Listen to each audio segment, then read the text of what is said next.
뭐 이미 여러 유튜브 채널이나 뉴스 보도 자료로 계속 지금 쏟아져 나오고 있는 소식이죠.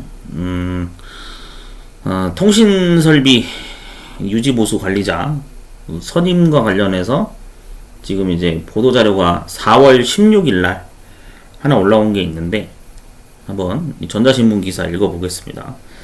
정부가 오는 7월부터 시행되는 3만 제곱미터 이상 건축물의 정보통신설비 관리자를 별도로 선임해서 두는 제도를 시행하는 가운데 데이터 센터 업계에서 현실에 맞지 않는 규제다라고 이제 반발을 한다고 합니다. 그래서 데이터 센터 사업자 대부분 안정적 서비스 제공에 주력을 하고 있음에도 별도 관리자까지 둬야 한다는 조항은 지나치다라는 입장이다. 그래서 15일 날 이제 나온 내용의 업계에 따르면 과학기술정보통신부는 지난해 10월 국무회의에서 의결된 정보통신공사업법 시행령 개정안을 7월부터 시행한다라고 그렇게 발표를 했었죠.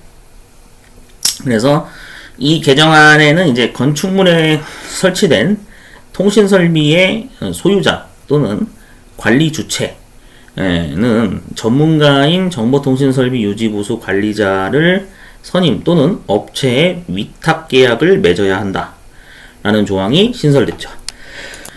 자, 그래서 3만 제곱미터 이상 규모 건축물은 2025년 7월부터 이 개정안을 따라야 하는데 국내 대부분 상업용 데이터 센터가 이 대상에 해당이 된다고 합니다.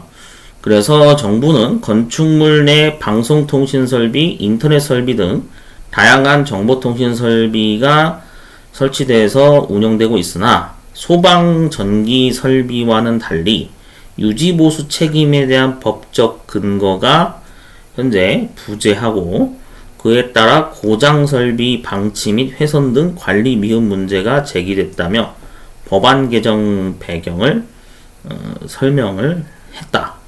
업계는 일반 건축물이 아니라 데이터 센터에 이를 적용하기에는 현실과 맞지 않다고 주장합니다. 라고 이렇게 하네요.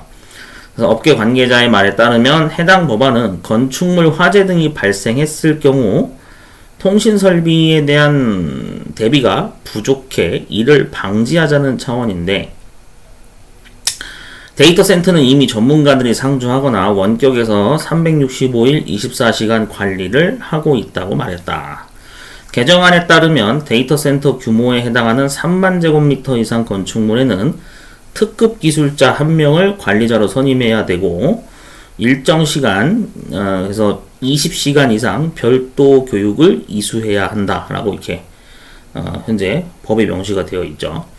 업계는 데이터 센터 분야 역시 특수성을 반영해 예외 대상에 포함해야 한다고 주장한다. 이런 의견이 나오고 있다고 합니다. 그래서 정부는 지난해 개정안 의결 당시 아파트죠. 그러니까 주거시설 공동주택의 경우 그 이제 이해관계자의 의견을 균형 있게 살필 필요가 있다는 이유로서 대상에서 제외시켰죠. 네, 그렇게 해서 발표가 됐었는데 또 다른 업계의 관계자는 제도 때문에 특급 기술자를 단순 관리직으로 배치하고 교육을 진행하는 것은 비용 등 여러 가지 면에서 소모적인 부분이 많이 발생이 되고 데이터 센터 업계에서는 이미 여러 법에 의해 안정성 강화, 관리 등이 이루어지고 있고 자료 등을 제출하는 상황이라 이중 규제가 될 수도 있다라고 이야기를 한다고 합니다. 네, 그래서 이렇게 기사가 올라왔는데요. 일단은 좀 뭐라 그럴까요? 네, 항상 돈 문제가 항상 엮이죠. 돈이 더 비용이 많이 발생되는 만큼 당연히 인건비가 더 여기에 이제 추가가 돼서 들어가거나 또 행정력 소요가 더 늘어나게 되는 그런 문제가 생길 수 있다는 측면이 있는데, 네, 아무튼 향후 동향을 또 지켜봐야 되는 시점이겠죠. 아직 시작 전이기는 한데 실제로 지금 4월 달이니까 4월 21일이니까 지금 이거 거의 한 3개월도 안 남았죠, 이제. 예. 그런 시점이라고 볼 수가 있습니다. 그래서,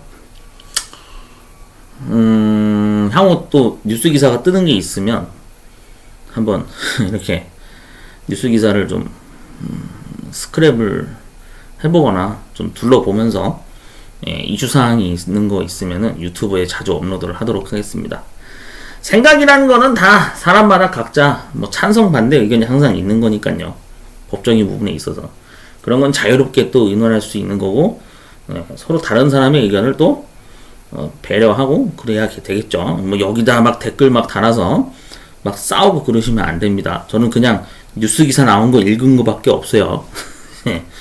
그래서 자세한 문의사항은 협회나 공사협회, 통신공사협회나 이제 과학기술정보통신부 기관에 문의를 하셔야 되는데, 양쪽 다 뭐 문의하고 있다는데 별다른 뭐 어떤 답변이 되게 너무 두루뭉실하다 막 그런 얘기도 들려오는 것 같더라고요. 하여튼 네, 계속 동향을 주시해 볼 필요가 있을 것 같습니다.